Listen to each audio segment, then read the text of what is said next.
Bismillahirrahmanirrahim. Welcome back to lecture number 2 of marketing management. ये lecture भी दो हिस्सों में डिवाइडेड होगा फॉर योर कन्वीनियंस। लेक्चर 1 में हम लोगों ने बात की थी डिफरेंट एस्पेक्ट ऑफ मार्केटिंग, उसके अंदर कि मार्केटिंग है क्या, सिस्टम है, आर्ट है, यस साइंस है। फिर वैल्यू प्रपोजिशन पर बात हुई थी, फिर डिफरेंशिएट किया था नीड्स, वांट्स एंड डिमांड्स के दरमियान। और ये चैप्टर जब हमने कंक्लूड किया था तो दैट वाज कि वैल्यू एग्जीक्यूशन या वैल्यू ट्रांजैक्शन होनी चाहिए। और वहाँ पे मैंने बात की थी कि वैल्यू से दो एस्पेक्ट्स हैं, एक प्रोड्यूसर का और एक कंज्यूमर का है। तो यहाँ से ऑनवर्ड हमारी कोशिश होगी कि हम एक प्रोड्यूसर जो है वो कैसे वैल्यू को देखता है उस पर बात करें। बेसिकली मार्केटिंग के रेफरेंस से 3 V's में इसको क्लासिफाई किया जाता है। एक जो है आपका define the value segment, then we have to develop a value proposition, जो defined segment को हम market करेंगे, and lastly but not जो प्रोडक्ट हमने बनाई है उसको कस्टमर तक कैसे डिलीवर करना है उसको भी फिर हम इसके अंदर देखेंगे। इसके मुख्तलिफ एस्पेक्ट्स हैं। So let's see one by one what we mean by these 3 V's approaches to marketing with reference to finish products and services जो एक प्रोड्यूसर कंज्यूमर एग्जिस्टिंग कंज्यूमर्स को या पोटेंशियल कंज्यूमर्स को प्रोवाइड कर रहा होता है। लास्ट टाइम भी आप लोगों से जब बात हो रही थी तो उसमें यही बताया था कि वैल्यू मीन्स के फिनिश प्रोडक्ट्स जो टेंजिबल हैं इन नेचर, लाइकवाइज जो मैस रखती हैं, वॉल्यूम रखती हैं एंड डायमेंशन सर्टेन रखती हैं, that are known as tangible products आप कह सकते हैं। और intangible services are the one जो मैस वॉल्यूम तो नहीं रखती लेकिन हम इनको एक्सपीरियंस ज़रूर करते हैं। लाइकवाइज जब हम एक मूवी देखने जाते हैं तो वहाँ पर सिनेमा के एम्बियंस, रोरा एंड एस्थेटिक इन्वायरमेंट जो है वो सारे का सारा कंट्रीब्यूट कर रहा होता है for a delivery of that experience. अब आ जाए कि ये वैल्यू चेन कैसे होती है, कैसे डेवलप होती है। Value chain is a tool for identifying ways to create more customer value. देखें जी, आज हमारी प्रोडक्ट का अगर वर्जन 1 आया मार्केट में तो हम सिर्फ उसी के ऊपर सेटिस्फाई नहीं हो जाएंगे कि ठीक है हमारा ये यूनिट बिक रहा है। What we will try to achieve is कि इसके अगला जो वेरिएंट लेके आए उसके अंदर इम्प्रूवमेंट्स आए। तो वो इम्प्रूवमेंट सोली ऑर्गेनाइजेशन नहीं लेके आ सकती, उसके लिए हमें consumers existing and potential and general public की ओपिनियंस को रिस्पेक्ट करनी पड़ती है। Because every firm is a synthesis of primary and supportive activities. Yes, अगर आप लेट्स से कि पार्ट है एक ऑटोमोबाइल मैन्युफैक्चरिंग यूनिट के, तो वहाँ पे कोर एक्टिविटी तो ऑटोमोबाइल मैन्युफैक्चरिंग है, बट वहाँ पे पैरेलली हमें सपोर्ट स्टाफ भी चाहिए होता है। सपोर्टिंग एक्टिविटीज़ में जिन प्राइमरी हो या सेकेंडरी हो, उनका collective goal is to design, then produce और manufacture and then market and delivery and support for its products जो उन्होंने बनाई हैं। एक सिंपलेस्ट फॉर्म में जो आपके पास एक ग्राफिकल चार्ट आ सकता है, that is porters value chain. ठीक है जी। तो लेट्स से कि आप कोई भी उठा लें मैन्युफैक्चरिंग फर्म है, उसके ऊपर आप इसको अप्लाई कर सकते हैं कि प्राइमरी एक्टिविटीज़ हैं। For the sake of understanding मैं पाकिस्तान के जो है GFC फैंस गुजरात के, इनकी एग्जांपल ले लेता हूँ। अब ये अगर फैंस बना रहे हैं, सीलिंग फैंस हैं, डिफरेंट वैराइटीज़ ये लेके आ रहे हैं, तो उसके लिए यार इनको कहीं ना कहीं से लॉजिस्टिक्स चाहिए जिसके अंदर इनका रॉ मटेरियल है, एनर्जी की रिक्वायरमेंट है, मुख्तलिफ आस्पेक्ट्स ऑफ प्रोडक्शन जो हैं उसके लिए इनको इनबाउंड जो फैक्ट्री के अंदर इनको रिसोर्सेज चाहिए, वो किसी एक सप्लायर से नहीं मिलेंगे। तो इनको मल्टीपल सप्लायर्स के साथ इंगेज होना पड़ता है और इनके साथ कम्युनिकेट करना पड़ता है, क्योंकि जस्ट इन टाइम की अप्रोच लेने तो उसके अंदर बेनिफिट्स हैं, लेकिन अगर आप अपना वेयर हाउस मेनटेन करते हो तो उसके ऊपर फिर कॉस्ट वगैरह आपको पे करनी पड़ती है। Once the required material is simple collected in the factory, तो फिर वो आगे आपके ऑपरेशन या प्रोडक्शन यूनिट्स की तरफ मूव कर जाता है और वहाँ पे फिर वो उसका after manufacturing quality test and insurance and safety checks वो जो है डिलीवरी के लिए that product is ready. And फिर वो आउटबाउंड लॉजिस्टिक्स, इनके जो मार्केटिंग चैनल्स हैं वो कंपनी ओरिएंटेड भी हो सकते हैं, कंपनी ओन्ड भी हो सकते हैं, थर्ड पार्टी की सर्विसेज भी हायर की जा सकती हैं। एंड उसके साथ फिर आप पैरेलल ही या बाद में मार्केटिंग एंड सेल्स एक्टिविटीज़ भी स्टार्ट करते हो। And once the things are sold out to people, तो फिर आप इंश्योर करते हो कि उनके साथ कस्टमर केयर सर्विसेज जिसके अंदर आपका consistent communication with existing customer भी हो, and trouble shooting of your products के लिए आप sales and services centers जो इंट्रोड्यूस कराते हो। This is basically the primary set of activities for general fans जो बना रहे हैं पाकिस्तान में। अब इसके अगेंस्ट जो सपोर्टिव एक्टिविटीज़ या सेकेंडरी एक्टिविटीज़ हैं, they are known as firm का इंफ्रास्ट्रक्चर, कि उनका मार्केटिंग ऑफिस कहाँ है, हेड ऑफिस कहाँ है और प्रोडक्शन यूनिट कहाँ है। मोस्ट प्रोबेबली ये सारे शायद एक ही जगह पे हों, या depending on the nature of operation of business और रिक्वायरमेंट्स मुख्तलिफ सिटीज़ या लोकेलिटीज़ में डिस्पर्स भी हो सकते हैं।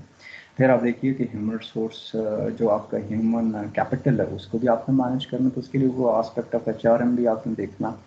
और डिफरेंट टेक्नोलॉजीज़ हैं जिन्होंने इंटरनल कम्युनिकेशन को स्मूथ बनाना है, एफिशिएंट बनाना है, तो उसके लिए डिपेंडेंट ऑन इंफॉर्मेशन टेक्नोलॉजी या ऑपरेशंस में या क्वालिटी कंट्रोल में जो मशीनरी है उसकी मेंटेनेंस चाहिए, तो उसके लिए भी हमें टेक्नोलॉजिकल आस्पेक्ट्स चाहिए होंगे। फिर ये जो इनबाउंड लॉजिस्टिक्स के लिए आपको प्रोक्योरमेंट का भी एक डिपार्टमेंट चाहिए होता है। तो ये सेकेंडरी एक्टिविटीज़ हैं। ये this is the concept of very simple port ने दिया था कि वैल्यू चेन क्रिएशन का process for any manufacturing unit जो लीनियर फॉर्म में हो सकता है, that is the simplest form. अब आ जाइए कोर कम्पिटेंसीज। कोर कम्पिटेंसीज आपके एडवांटेजेस में ट्रांसलेट हो जाते हैं। लाइकवाइज अभी मैंने जनरल फैंस की बात की है, आप यूनिस फैन की बात कर सकते हो, या और पाकिस्तान में दूसरे फैन मैन्युफैक्चरर्स हैं उनकी बात कर सकते हैं। 2-3 अगर मैन्युफैक्चरर्स हैं तो वो एक दूसरे के साथ कम्पीट भी करना चाहते हैं, और हर एक की कोशिश है कि सबसे बड़ा मार्केट शेयर वही कैप्चर करे डोमेस्टिक, इंटरनेशनल और रीजनल मार्केट्स में। तो उसके लिए कंपैटिटिव एडवांटेज का होना बहुत ज़रूरी है। वो कंपैटिटिव एडवांटेज आपकी क्वालिटी ऑफ द प्रोडक्ट में आ सकता है, या जो वर्कफोर्स आपने हायर की है वो ज़्यादा बेहतर है as compare to the other two competitors, या आपने कॉस्ट ऑफ मैन्युफैक्चरिंग जो है वो काफ़ी ज़्यादा रिड्यूस कर ली है, या आपकी नॉन ऑपरेशनल एक्सपेंडिचर्स जो हैं उनको आपने लिमिट कर दिया, या आपने टेक्नोलॉजी या नए ट्रेंड या फैड्स इंट्रोड्यूस कराते जा रहे हो, तो ये उसके अंदर ये आपके लिए सारे के सारे कंपैटिटिव एज में ट्रांसलेट हो सकते हैं। तो ये जो प्राइमरी एंड सेकेंडरी एक्टिविटीज़ हैं इनका स्ट्रीमलाइन होना या आपकी ऑर्गेनाइजेशन के लिए एक एडवांटेज में भी ट्रांसलेट हो सकता है।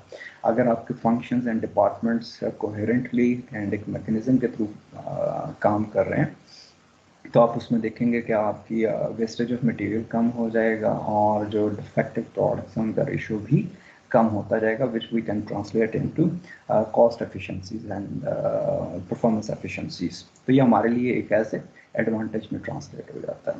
फिर इसकी डिफरेंट एप्लीकेशंस हैं डिफरेंट मार्केट्स के हिसाब से, और आपकी प्रोडक्ट की नेचर ऐसी होनी चाहिए जी कि आसानी से रेप्लिकेट ना कर सके। रेप्लिकेट कंपटीशन, आपकी प्रोडक्ट कॉपीराइटेड है, प्रोटेक्टेड है, और एक कंपटीशन मार्केट में आता है जो आपके प्रोडक्ट्स को कॉपी करना शुरू कर देता है, तो आप थ्रू कॉपीराइट्स अपनी प्रोडक्ट्स को प्रोटेक्ट कर सकते हैं कि अगर आपको कहीं पैसा नज़र आता है तो आप जाके कोर्ट ऑफ लॉ में उनके अगेंस्ट केसेस कर सकते हैं। जिसकी एक बड़ी आसान सी एग्जांपल है कि हमारे यहाँ पे मार्केट में ब्रांडेड क्लॉथिंग जो वुमेन वेयर है उसके रेप्लिकास जो हैं वो बड़ी आसानी से मार्केट में मिल जाते हैं। तो एट टाइम्स मुख्तलिफ ब्रांड्स हैं उन्होंने अप्रोच किया कोर्ट ऑफ लॉ को कि इस काम को रोका जाए, क्योंकि ये हमारा इंटेलेक्चुअल वर्क है जिसको मिस यूज़ किया जा रहा है। अब आ जाइए मार्केटिंग प्लान है क्या। एक रोड मैप कह लें, एक गाइडलाइन कह लें, या कम्बिनेशन ऑफ बोथ इसमें आ जाता है। बट इसका क्रूशियल फंक्शनैलिटी क्या है within the organization, instrument for directing and coordinating the marketing effort. देखिए प्राइमरी एंड सेकेंडरी डिपार्टमेंट्स जो मिल के एफर्ट कर रहे हैं, इसको एग्जीक्यूट करने के लिए, इनके फंक्शन को स्मूथ करने के लिए हमें एक डायरेक्शन चाहिए, and that direction comes from marketing plan with reference to products. और इसकी जो एप्लीकेशंस हैं वो स्ट्रेटेजिक एंड टैक्टिकल लेवल पे है। ये मैं आपको आगे कहीं पर डिस्कस कर दूंगा जब हम कहीं ऑर्गेनाइजेशनल हायरार्की या स्ट्रेटेजिक बिजनेस यूनिट्स की बात करेंगे, तो वहाँ मैं आपको बता सकूँगा कि ये डिफरेंट लेवल्स पे कैसे अप्लाई होती है कि आपका स्ट्रेटेजिक बिजनेस यूनिट है, कॉर्पोरेट हेड है, then you have technical units हैं और डिफरेंट एस्पेक्ट्स हैं हायरार्की के, तो ये इनको वहाँ पे देखेंगे।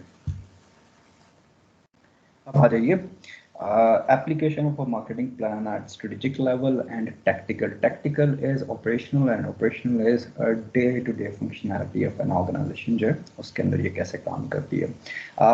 Marketing plan with reference to strategic aspect जो है वो हमें मार्केट के बारे में डिसाइड करने में हेल्प आउट करता है।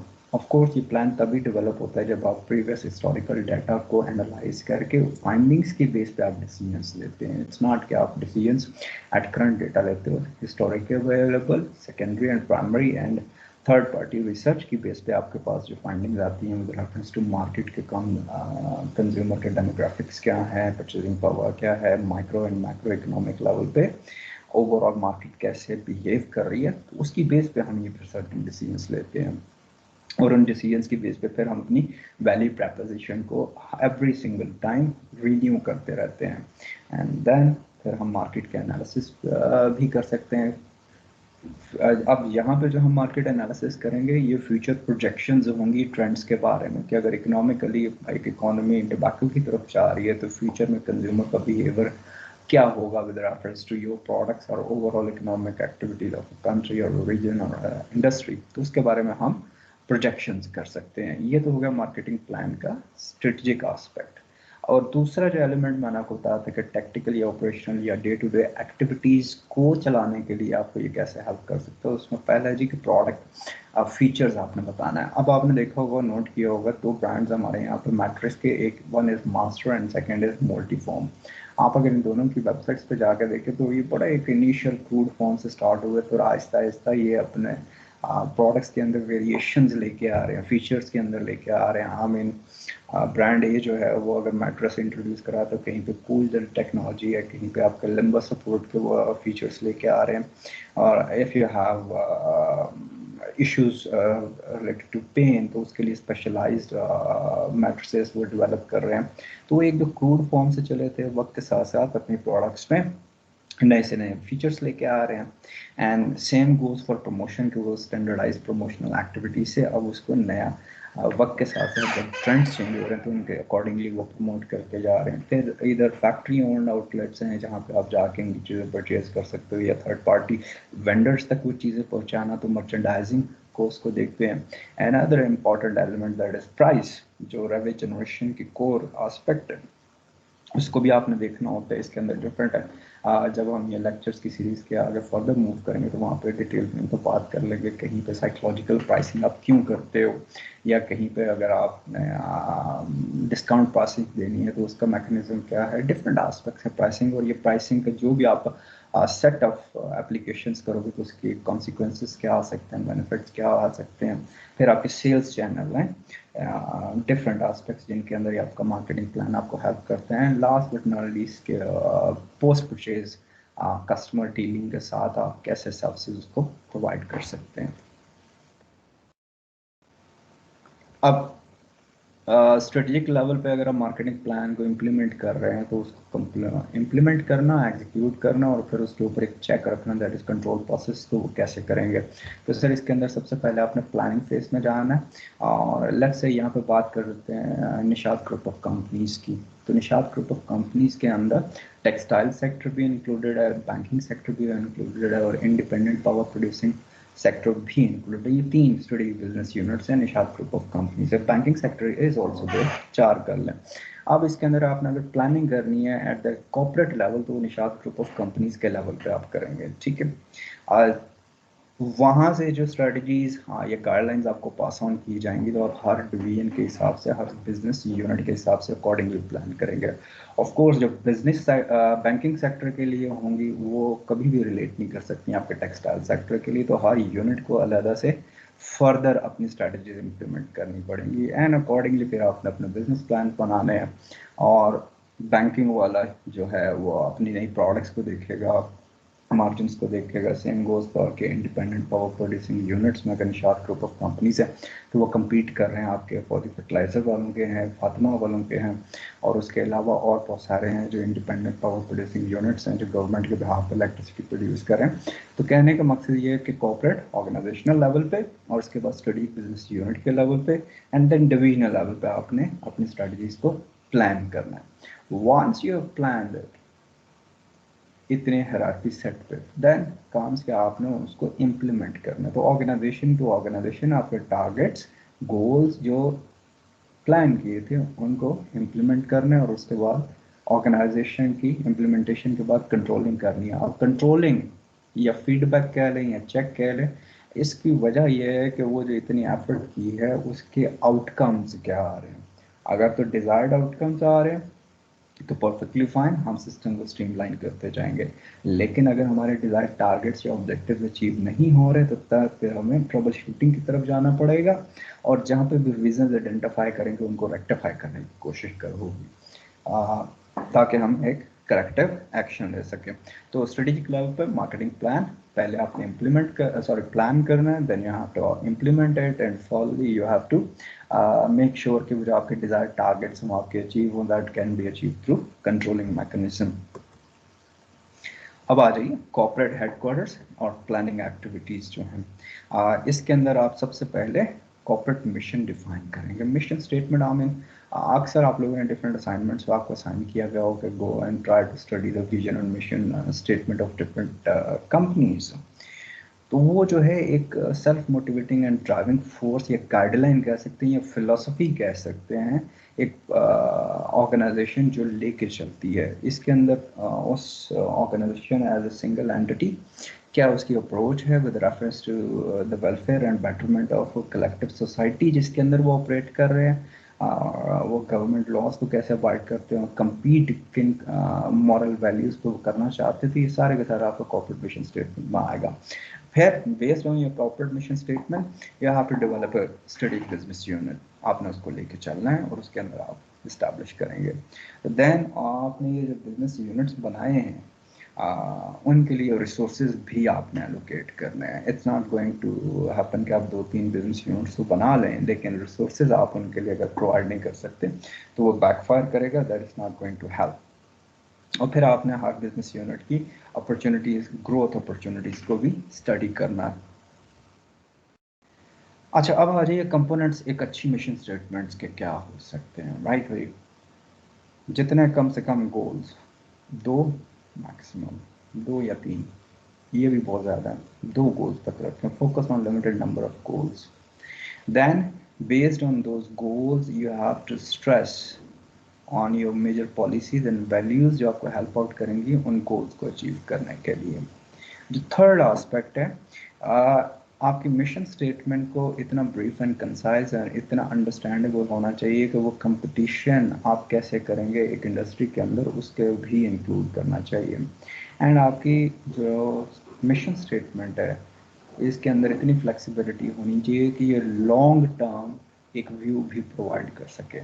And last but not the least, it should be short enough to remember कि हर बंदा, एक एवरेज बंदा उसको आसानी से याद कर सके, रिकॉल कर सके, और मीनिंगफुल होनी चाहिए। अब यहाँ पे मीनिंगफुल का क्या मतलब है? मीनिंगफुल फील्स के अगर लेट्स से आप ऑटोमोबाइल इंडस्ट्री में या आर्टिफिशियल इंटेलिजेंस में हैं, बिजनेस सेक्टर में कंपनी लेके आ रहे हैं, तो आप ऑटोमोबाइल इंडस्ट्री से रिलेटेड मिशन स्टेटमेंट नहीं कर सकते, वो रिलेट ही नहीं करेगी उसके साथ, आपकी प्रोडक्ट ऑफरिंग के साथ वो मिसमैच हो जाएगा। फॉर एग्जांपल यहाँ पे उन्होंने कुछ मिशन स्टेटमेंट्स जो हैं वो की हैं, शेयर किए हैं। लेट्स ट्राई टू अंडरस्टैंड ये क्या है जी।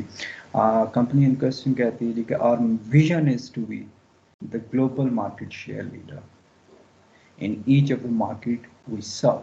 जनरलाइज्ड अंडरस्टैंडेबल है, ज़रूरी नहीं है कि अभी राइट नाउ ये इस पोजीशन पे होंगे, इतना बड़ा ये क्लेम कर सकें, but this is kind of a desire, road mark और माइलस्टोन है जिसको ये ऑर्गेनाइजेशन अचीव करना चाह रही है। ना how they are going to do it, कि मार्केट लीडर बनना है और मार्केट शेयर ग्रैब करना है जिस मार्केट में भी ऑपरेट कर रहे हैं। We will earn this leadership position by, यहाँ से अब उनकी philosophy and business operation and competitiveness आ रही है, by providing our distributors and end user customers innovative, high quality, cost effective and environmentally responsible products। तो ये जो 2-3 लाइनें हैं इसके अंदर वो अपनी प्रोडक्ट की competitive and competition फिलोसफी को भी लेके आ रहे हैं, but at the same time they are encouraging कि हमारे जो ओवरऑल सोसाइटी में कंट्रीब्यूशन होगा वो हमें हेल्प करेगा to be the market leader. We will add value to these products by providing legendary customer service through our uncompromising commitment into customer satisfaction. मेट्रोला की अगर आप देख लें मिशन स्टेटमेंट, तो again Motorola, the purpose of Motorola is to honorably serve the needs of community by providing products and services of superior quality at a fair price to our customers. To do this, so as to earn an adequate profit, which is required for total enterprise to grow, and by doing so, providing the opportunity for our employees, shareholders to achieve their personal objectives. पिछली statement में देखिए कि collective good की बात की गई थी, competitiveness की बात की थी। मेट्रोला का जो फोकस है वो 360 पॉइंट ऑफ व्यू कह सकते हैं, ऑलमोस्ट एवरी स्टेक होल्डर, चाहे वो इंटरनल है या एक्सटर्नल है, उसको ये कैरी करके चलना चाह रहे हैं, और साथ ही साथ ये अपने प्रॉफिट अर्निंग को भी जस्टिफाई कर रहे हैं कि how they are going to earn the profit. eBay की स्टेटमेंट आप देख लें, we help people trade anything on earth, literally anything on earth. We will continue to enhance the online trading experience of all, not only consumers but all, जिसके अंदर आपके collectors हैं, dealers हैं, suppliers हैं, small businesses, organizations हैं, unique items सीख रही हैं, antiques की तलाश में जो लोग हैं, या वो लोग जो bargaining देख रहे हैं, तो ये मतलब एक ओवरऑल 360 एस्पेक्ट इन लोगों ने इस तरह कवर कर लिया है। यहाँ पे मैं पार्ट 1 इस लेक्चर सीरीज का कंक्लूड कर रहा हूँ। इंशाल्लाह नेक्स्ट पार्ट में आप लोगों से मुलाकात होगी। टिल देन अल्लाह हाफिज़।